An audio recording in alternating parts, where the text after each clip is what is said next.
Bab 156 Bu Arini. Mendengar ucapan Ardika, Stefanus langsung tertawa. Bocah, jangan membual, hati-hati lidahmu kesleo. Rebecca juga tertawa dingin dan berkata, investor Taman Kanak-Kanak Candika adalah grup Ceta Moral. Kamu bilang gak ada seorang pun yang bisa mengeluarkan bocah sialan itu. Kamu pikir kamu siapa? Ardika malas menanggapi kedua orang itu. Dia langsung mengeluarkan ponselnya dan menghubungi Jessica yang sedang menunggu di luar sekolah.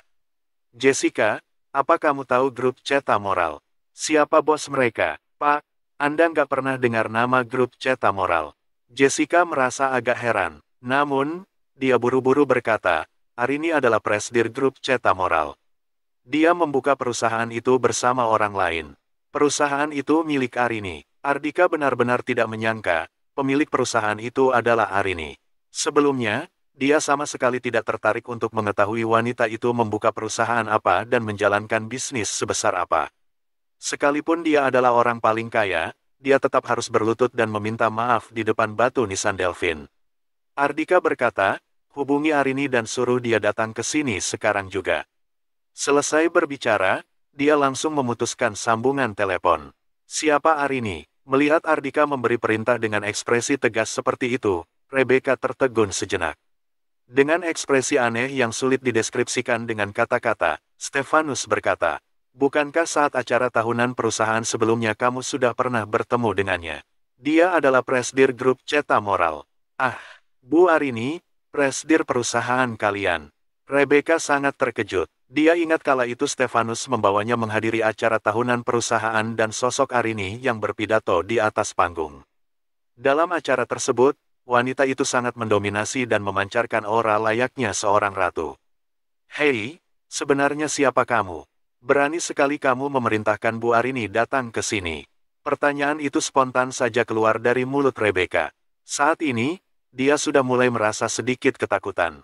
Sementara itu, Stefanus menatap Ardika dengan lekat. Ardika berkata tanpa ekspresi, Arini adalah teman sekelasku saat kami duduk di bangku sekolah menengah atas. Adapun identitas dan latar belakangku, kalian gak berhak mengetahuinya. Berlagak hebat apa kamu? Aku sudah pernah menemui semua teman sekelas Bu Arini. Dalam sekejap, Stefanus langsung menghela napas lega. Kemudian, dia berkata dengan nada meremehkan, sebelumnya, beberapa teman sekelas Bu Arini dulu berkunjung ke perusahaan kami. Aku sendiri yang membawa mereka berkeliling. James, Herman, Jimmy, Yudis dan beberapa orang lainnya adalah teman sekelas Bu Arini dulu yang berhubungan sangat baik dengan Bu Arini. Aku dengar sebelumnya kamu juga menghadiri acara yang diselenggarakan oleh Asosiasi Bahan Bangunan. Kalau kamu memang sehebat itu, kenapa saat itu aku nggak bertemu denganmu? Ternyata kamu hanya berlagak hebat saja.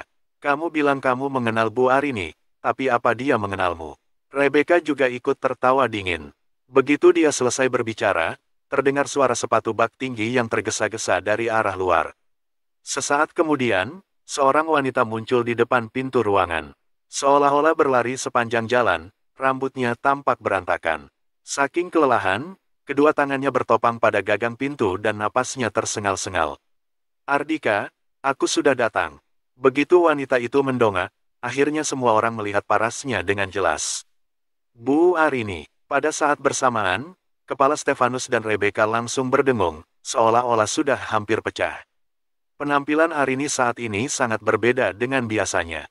Dia tidak terlihat elegan dan memancarkan aura mendominasi seperti biasanya.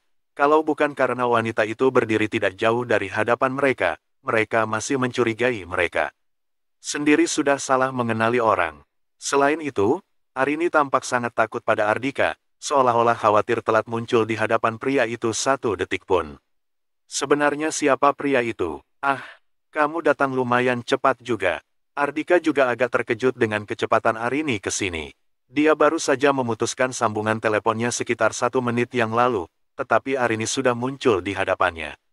Setelah mengatur napasnya, Arini berkata dengan nada ketakutan, Ardika, aku baru saja mendapati Putri Delfin bersekolah di Taman Kanak-Kanak Candika. Aku berencana untuk menemuinya sore hari ini dengan membawakan mainan untuknya.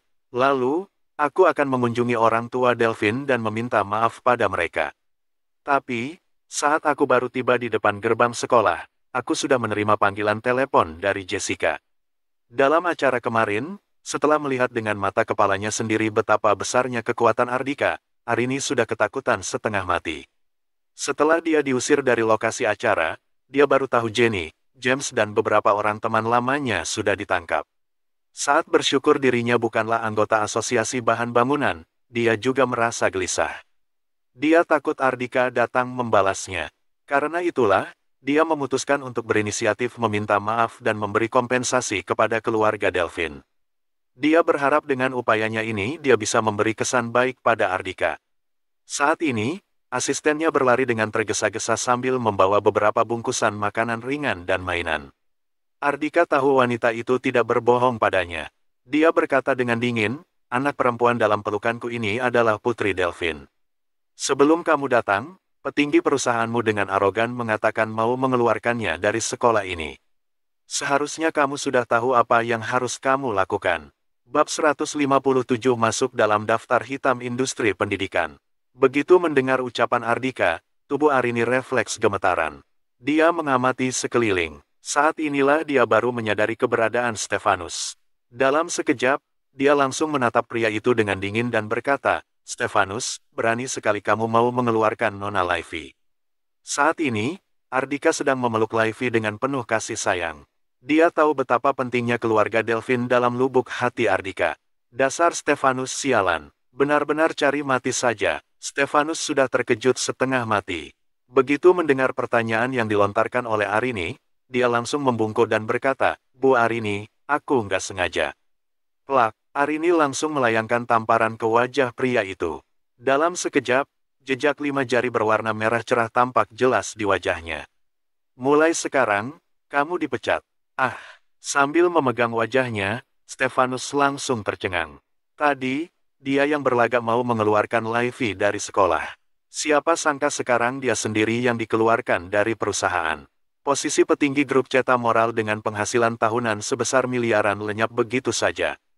Namun, hukumannya tidak berhenti di sana saja. Arini berkata dengan dingin, selain itu, aku akan memasukkanmu dalam daftar hitam industri pendidikan. Jangan harap ada perusahaan lain yang bergerak di bidang pendidikan akan menerimamu. Stefanus langsung terduduk dengan lemas di atas kursi. Dia sudah masuk dalam daftar hitam industri pendidikan. Dia sudah berumur 30-an tahun. Kalau dia pindah ke industri lain, dia harus meniti karirnya dari nol lagi. Dia sama sekali tidak menyangka hanya karena memprovokasi seorang bocah perempuan berumur 1 tahun lebih, karirnya langsung terancam. Stefanus, kenapa kamu masih bengong di sana? Cepat mohon pengampunan Tuan Ardika. Saking paniknya, Rebecca sudah mulai berlinang air mata. Dia buru-buru menarik Stefanus yang masih melamun untuk memohon pengampunan Ardika. Dia berharap Ardika memaafkan tindakan mereka tadi dan meminta Arini untuk menarik kembali ucapannya. Minggir sana, Ardika sama sekali tidak berencana untuk memaafkan mereka. Jangan lihat mereka sekarang sedang berlinang air mata dan menunjukkan ekspresi seolah menyesali perbuatan mereka. Hari ini, kalau orang lain yang berada di posisinya, biarpun orang tersebut berlutut di hadapan pasangan itu, mereka tetap akan mengeluarkan Livy tanpa ragu untuk menunjukkan kehebatan mereka. Saat ini, Harry segera mengambil tindakan sesuai perkembangan situasi saat ini. Tadi aku sudah melihat rekaman video kamera pengawasan. Kevin memang terpeleset sendiri, tapi dia malah memfitnah Livy. Anak berkepribadian buruk seperti ini, serta orang tua nggak becus seperti kalian ini, kami memutuskan untuk mengeluarkan putra kalian. Kata Harry seolah-olah sedang menegakkan keadilan. Namun, Ardika mencibir dan berkata, Pak Harry, kamu juga dikeluarkan. Aku nggak tenang putri angkatku tetap bersekolah di sini kalau kamu yang menjadi kepala sekolah. Kemudian, dia mengalihkan pandangannya ke arah Riani dan berkata, Arini, bagaimana kalau Bu Riani yang menjadi kepala sekolah saja? Oke, nggak masalah. Arini tidak mungkin berani menolak permintaan Ardika. Jangankan menjadikan Riani sebagai kepala sekolah, biarpun Ardika meminta wanita itu untuk menggantikan posisinya sebagai presidir perusahaan, dia juga tidak akan menolak. Riani langsung tercengang. Dia baru lulus belum lama, dia merasa dirinya masih kurang berpengalaman untuk menduduki posisi kepala sekolah. Namun, dia tetap akan berusaha melakukan yang terbaik. Terima kasih, Tuan Ardika. Aku akan menjalankan tugasku sebagai kepala sekolah dengan baik dan menjaga setiap murid di sini dengan sepenuh hati. Riani menyampaikan rasa terima kasihnya pada Ardika dengan tulus. Ardika melambaikan tangannya dan berkata, "Kamu nggak perlu berterima kasih padaku. Kamu sendiri yang telah berusaha keras untuk mendapatkan kesempatan ini. Anak-anak seusia ini masih sangat lemah. Mereka membutuhkan seorang guru yang baik dan bisa menegakkan keadilan sepertimu untuk menjaga mereka dan menjadi contoh yang baik untuk mereka." Beberapa saat kemudian, Ardika berjalan keluar dari sekolah dengan menggendong Livy. Bocah perempuan itu memeluk leher Ardika dengan erat, lalu bertanya dengan heran, "Paman Ardika, tadi paman bilang aku adalah putri angkat paman. Sejak kapan aku menjadi putri angkat paman? Aku sudah menjadi putra angkat kakek dan nenekmu, jadi tentu saja kamu adalah putri angkatku." Ardika mencubit wajah menggemaskan bocah perempuan itu dengan lembut. "Apa kamu tidak bersedia menjadi putri angkatku?" "Bersedia, tentu saja aku bersedia." Livy bertepuk tangan dengan gembira. Ardika yang membuatnya tetap bisa bersekolah di taman kanak-kanak. Dalam lubuk hati anak perempuan itu, sekarang Ardika adalah sosok pahlawan baginya. "Kakek, sekarang aku sudah punya ayah angkat. Kelak orang lain gak akan memanggilku bocah sialan yang gak punya ayah dan ibu lagi." Melihat ekspresi bahagia cucunya, Robin juga ikut senang dan menyeka air mata di sudut matanya. Kesedihan menyelimuti hati Ardika. Sebenarnya Livy sudah memahami segalanya. Melihat Ardika sudah berjalan keluar, Jessica bergegas menghampiri pria itu sambil memegang ponselnya. "Pak, gawat, ada masalah." Bab 158 membalas dendam lama dan dendam baru sekaligus. Melihat Livy dan Robin, Jessica tampak ragu untuk mengatakan apa yang hendak dikatakannya. "Paman, paman bawa Livy masuk ke dalam mobil dulu." "Iya." Selesai berbicara, Ardika langsung menyerahkan Livy pada Robin. Setelah mereka masuk ke dalam mobil, dia baru bertanya sambil mengerutkan keningnya, "Apa yang terjadi?" Jessica berkata, "Nona Luna dan anggota keluarga Basagita pergi mengambil alih grup Susanto Raya, tapi mereka malah diusir oleh Tio, manajer umum grup Susanto Raya. Selain itu, Jenny juga melompat turun dari gedung grup Susanto Raya tepat di hadapan anggota keluarga Basagita.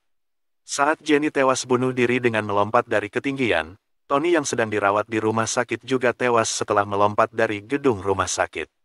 Begitu mendengar ucapan Jessica, Arini yang dari tadi mengikuti mereka dari belakang langsung berlutut di hadapan Ardika. "Ardika, tolong jangan bunuh aku. Aku sudah menyadari kesalahanku. Selama kamu nggak membunuhku, aku bersedia melakukan apapun yang kamu perintahkan. Aku akan meminta maaf di depan batu nisan Delphine. Aku juga akan mengerahkan seluruh kemampuanku untuk memberi kompensasi kepada keluarga Delphine." Wanita itu terus bersujud di hadapan Ardika. "Sudah, cukup. Mereka bunuh diri nggak ada hubungannya denganku." Setelah mengerang dengan kesal, Ardika bertanya pada Jessica, "Bukankah Jenny sudah ditangkap? Kenapa dia bisa pergi ke gedung grup Susanto Raya, lalu bunuh diri?" Setelah melakukan interogasi, pihak kepolisian mendapati tindak kejahatan yang dilakukan oleh Jenny, James dan beberapa orang lainnya nggak berat. Selain itu, 3 keluarga besar mengirim bawahan mereka untuk mengeluarkan wanita itu dari penjara. Jessica sudah menanyakan hal ini kepada Sigit sebelum memberi laporan kepada Ardika. Ardika berkata dengan dingin, kematian Jenny dan Tony pasti ada hubungannya dengan 3 keluarga besar. Orang-orang ini benar-benar keterlaluan. Sebenarnya dia tidak memedulikan kematian Jenny dan Tony. Namun, hal ini pasti ada hubungannya dengan keluarga Mahasura ibu kota provinsi.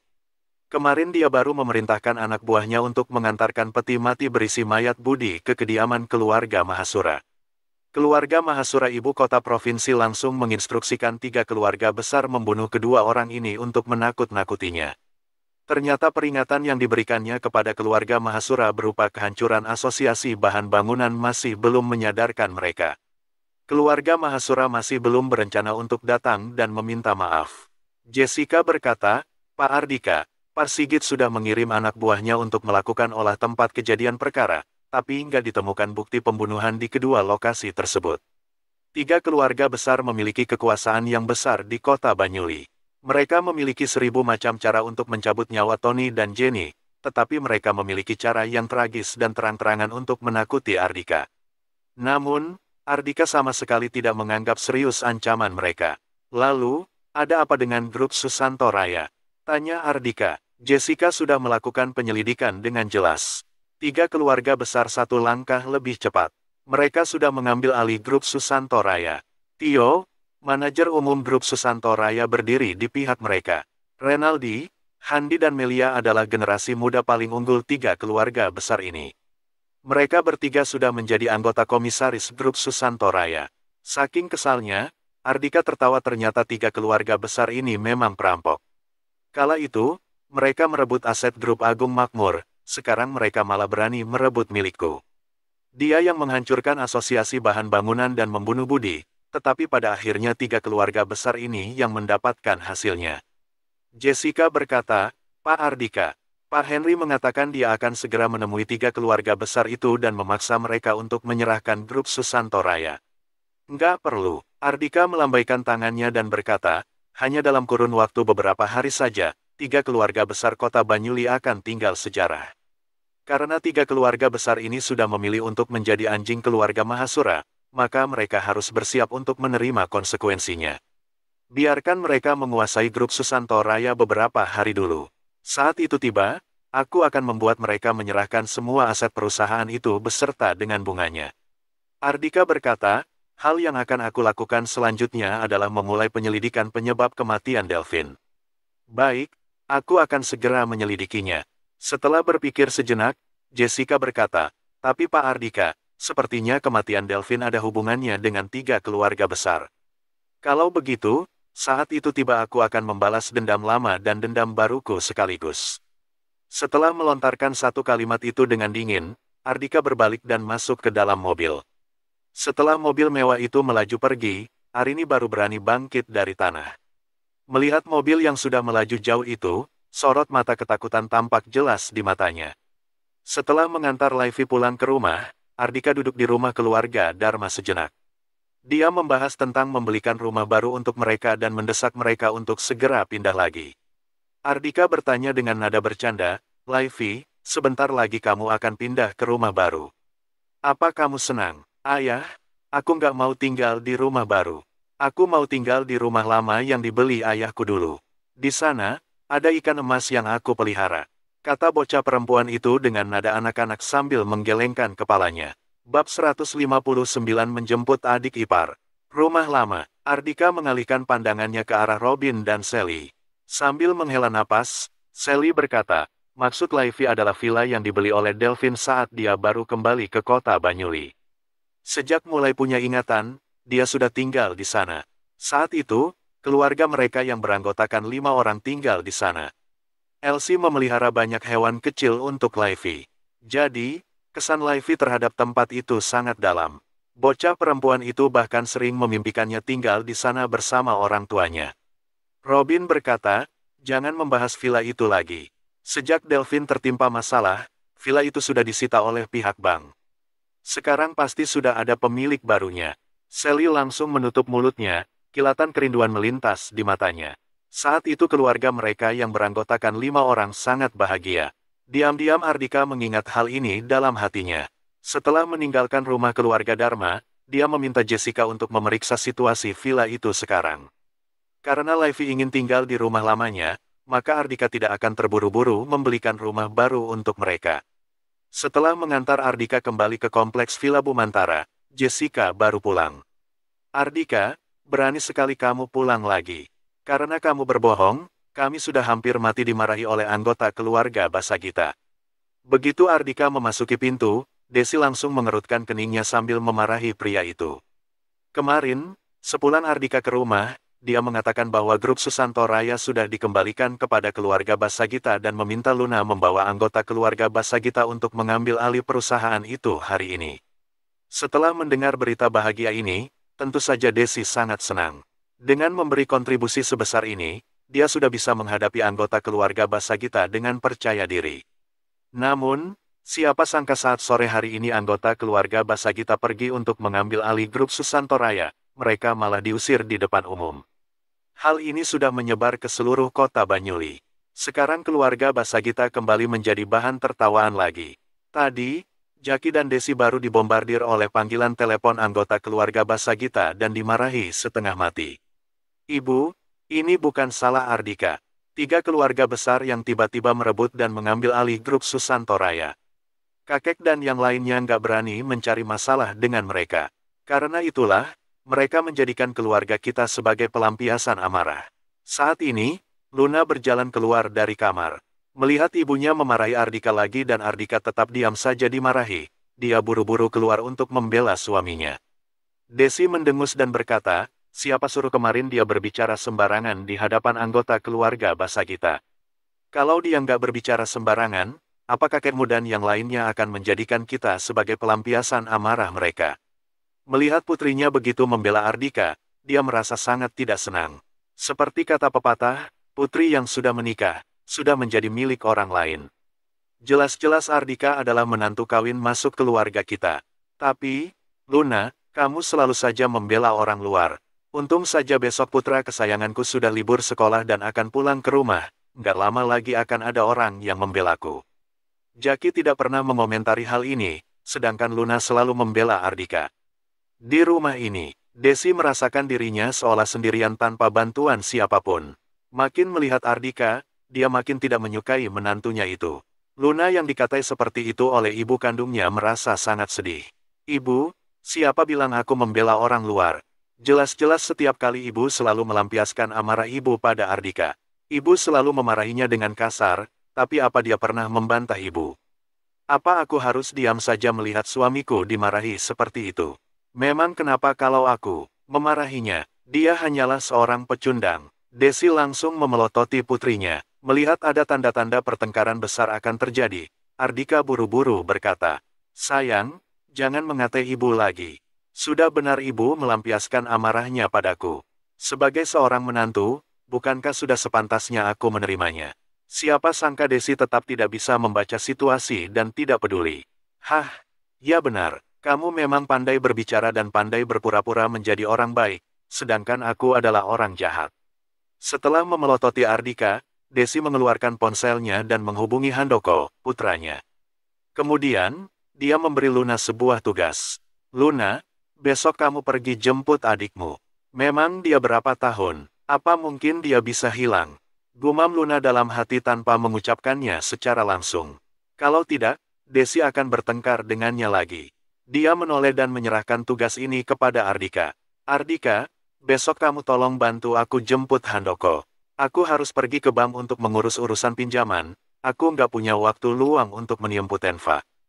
Bab 160 diikuti. Tidak lama lagi, proyek yang sedang dijalankannya saat ini sudah memasuki tahap promosi dan penjualan. Luna sangat sibuk. Hal yang paling penting adalah dia harus mengurus pinjaman bank terlebih dahulu. Modal yang dimiliki oleh grup Agung Makmur tidak memadai, tetapi sekarang pengeluaran setiap hari sangatlah besar. Masih ada dana-dana lainnya yang harus dikeluarkan, jadi modal yang kurang sangat besar. Hal-hal seperti ini perlu Luna sendiri yang mengurusnya. Ardika langsung mengiyakan permintaan istrinya. Sayang, apa kamu nggak enak badan? Tanya Ardika dengan penuh perhatian setelah melihat ekspresi Luna agak pucat. Luna menyentuh wajahnya sejenak, lalu berkata, nggak apa-apa, tadi aku hanya sedikit terkejut. Jenny lompat dari lantai paling atas gedung grup Susanto Raya tepat di hadapan kami. Pertahanan mental Luna lumayan baik. Sementara itu, hari ini Wisnu dan Wulan yang biasanya suka berlagak dan tampak arogan terkejut setengah mati menyaksikan pemandangan itu sampai-sampai mereka buang air kecil dan buang air besar di celana. Pemandangan itu benar-benar menakutkan. Kemudian, Luna berkata, oh ya, aku dengar Tony juga bunuh diri dengan melompat dari gedung rumah sakit. Benar-benar aneh. Tony dan Jenny adalah teman sekelasnya saat dia masih duduk di bangku sekolah menengah atas. Sekarang kedua orang itu sudah mati bunuh diri. Selain itu, James dan beberapa orang lainnya sudah ditangkap. Perjalanan hidup manusia sangat sulit ditebak. Beberapa waktu yang lalu, mereka masih mengejek dirinya dan Ardika. Tentu saja Ardika mengerti apa yang telah terjadi. Dia tidak memedulikan kematian kedua orang itu. Dia menghibur istrinya dengan berkata, sayang, kamu nggak perlu memikirkan mereka lagi. Mereka mati ya mati saja. Lagi pula, mereka pantas menerimanya. Selain itu, nggak lama lagi aku akan merebut grup Susanto Raya dari tangan 3 keluarga besar. Luna memutar matanya, dia hanya beranggapan Ardika sedang bercanda dengannya. Dia berkata, Kamu nggak perlu memikirkan tentang grup Susanto Raya lagi. Kali ini kamu bisa pulang dengan selamat dari acara yang diselenggarakan oleh Asosiasi Bahan Bangunan saja, aku sudah sangat puas. Mendengar ucapan istrinya, Ardika sangat terharu. Selain meminta bantuan Jinto untuk melindunginya, istrinya juga meminjam uang sebesar 2 miliar dari Tina. Saat ini, Ardika mengeluarkan kartu bank yang dikembalikan oleh Jinto padanya saat mereka menghadiri acara tersebut. Kemudian, dia menyerahkan kartu bank kepada istrinya dan berkata, "Sayang, Tuan Jinto memintaku untuk mengembalikan ini padamu. Kamu kembalikan saja pada Tina." "Iya." Luna menerima kartu bank dengan ekspresi terkejut. Tuan Jinto adalah orang yang sangat baik. "Ardika, nanti kalau kamu bertemu dengan Tuan Jinto, tolong sampaikan terima kasihku padanya." "Ya, El." Ardika hanya tersenyum tanpa mengucapkan sepatah kata pun. Kalau bukan karena dirinya, sekarang Jinto juga sudah ditangkap. Luna menghubungi Tina dan mengatakan bahwa dia sudah mentransfer uang itu kembali pada Tina, L. Sebelumnya, saat berada di Hotel Puritama, Tina mengeluarkan uang 2 miliar tanpa ragu agar Ardika bercerai dengan Luna. Jadi, tentu saja dia tidak akan menerima uang itu kembali. Lagi pula, sebelumnya dia sama sekali belum mengeluarkan uang. Tina berkata, "Kamu berikan saja uang ini kepada paman dan bibi, anggap saja sebagai uang jajan bentuk rasa hormatku pada mereka." Siapa suruh menantu mereka nggak punya kemampuan sampai-sampai nggak mampu memberikan uang jajan kepada mertua. Desi yang kebetulan lewat mendengar pembicaraan putrinya dengan Tina dengan jelas. Dia menerima kartu bank itu dengan senang. "Tina, terima kasih banyak." "Ya." Sambil berbicara, dia memelototi Ardika, lalu berkata, "Kamu lihat sendiri. Kamu bahkan nggak bisa dibandingkan dengan Tina." Ardika benar-benar kehilangan kata-kata. Sebenarnya dia yang membantu Tina menghemat uang 2 miliar itu.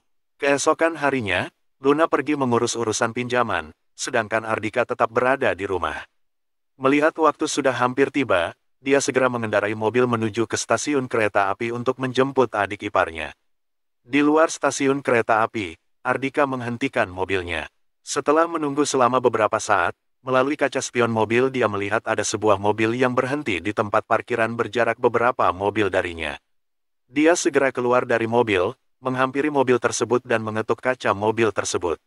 Saat kaca mobil diturunkan, Ardika menatap orang-orang yang berada di dalam mobil tersebut, lalu mengerutkan keningnya dan berkata, "Untuk apa kalian mengikutiku?" Mobil itu sudah mengikutinya sepanjang jalan. Dia juga mengenal orang-orang di dalam mobil tersebut. Mereka tidak lain adalah 6 jenderal perang yang merupakan bawahan Romi dan baru kembali dari medan perang di luar kota. Orang yang duduk di kursi pengemudi adalah jenderal perang nomor 1 yang bernama Gary Logan.